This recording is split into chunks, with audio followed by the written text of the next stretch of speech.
Welcome to AK cyber news. Online ఆర్థిక మోసాలకు పాల్పడుతున్న అంతర్జాతీయ నెట్వర్క్ ను ఛేదించిన చెన్నై పోలీసులు.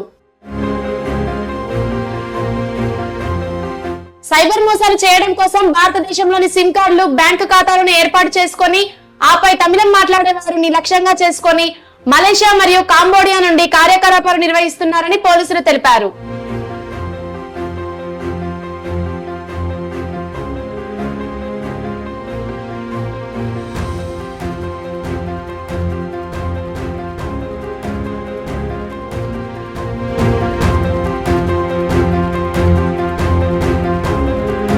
కమిషన్ కోసం కకృతి, 1,05,000 రూపాయలు పోగొట్టుకున్న బాధితుడు. టాస్కులు పూర్తి చేస్తే కమిషన్ ఇస్తామని నమ్మించి బాధితుడితో పెట్టుబడి పెట్టించి ఏకంగా 1,05,000 రూపాయలు కొట్టేసిన సైబర్ నేరగాళ్లు.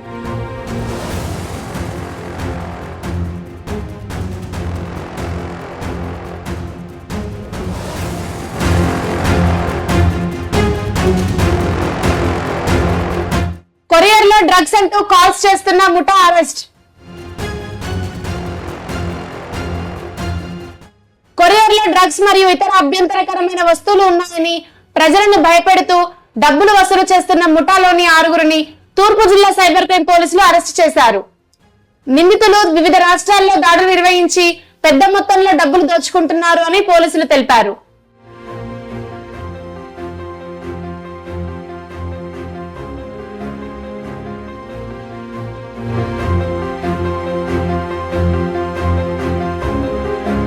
ఆన్లైన్ డేటా డంప్ పై ఆందోళన, లండన్ ఆసుపత్రులపై రష్యన్ హ్యాక్.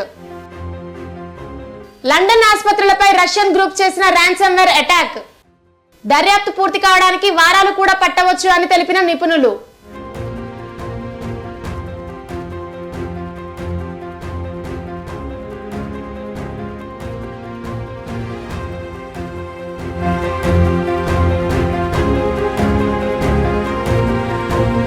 ఇరాన్ కు పంపిన పార్సల్ పై మీ వివరాలు ఉన్నాయంటూ లక్షలు దోచేసిన సైబర్ నేరగాళ్లు.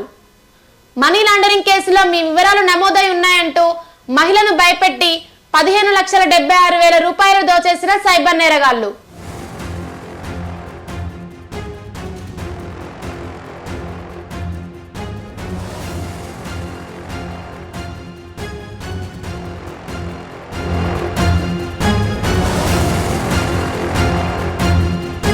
గూగుల్ మ్యాప్ కి రేటింగ్, డబ్బులు ఇస్తానని మోసం చేసిన సైబర్ నేరగాళ్లు.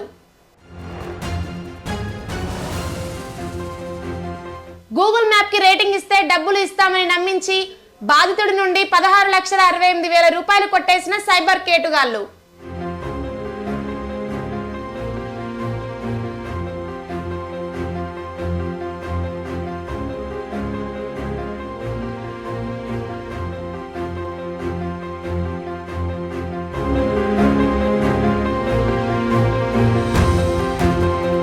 దిశ యాప్ ఇక నుంచి ఉమెన్ సేఫ్టీ యాప్. జగన్ ప్రభుత్వం 2020 ఫిబ్రవరిలో మహిళల భద్రత కోసం ప్రారంభించిన దిశ యాప్ ఇప్పటి వరకు 50 లక్షల మంది డౌన్లోడ్ చేసుకున్నారు. అయితే దిశ అనే పేరును చంద్రబాబు ప్రభుత్వం ఉమెన్ సేఫ్టీ యాప్ గా మార్చింది. గూగుల్ ప్లే స్టోర్ నుంచి ఈ యాప్ ని డౌన్లోడ్ చేసుకోవచ్చు. యువత, మహిళలు ఆపదలో ఉంటే ఈ యాప్ లోని ఫీచర్లు పోలీసులు మరియు కుటుంబ సభ్యులకు తక్షణమే సమాచారం అందిస్తుంది.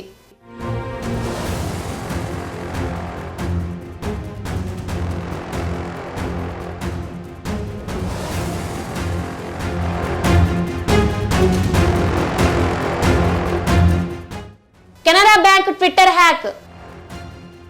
కెనరా బ్యాంక్ అధికారిక ఖాతా హ్యాండిల్ హ్యాకింగ్ కి గురైంది. త్వరలోనే రికవరీ చేస్తామని తమ ట్విట్టర్ అకౌంట్ కి ఎవరు పోస్టులు లేదా సందేశాలు పంపవద్దని విజ్ఞప్తి చేసింది.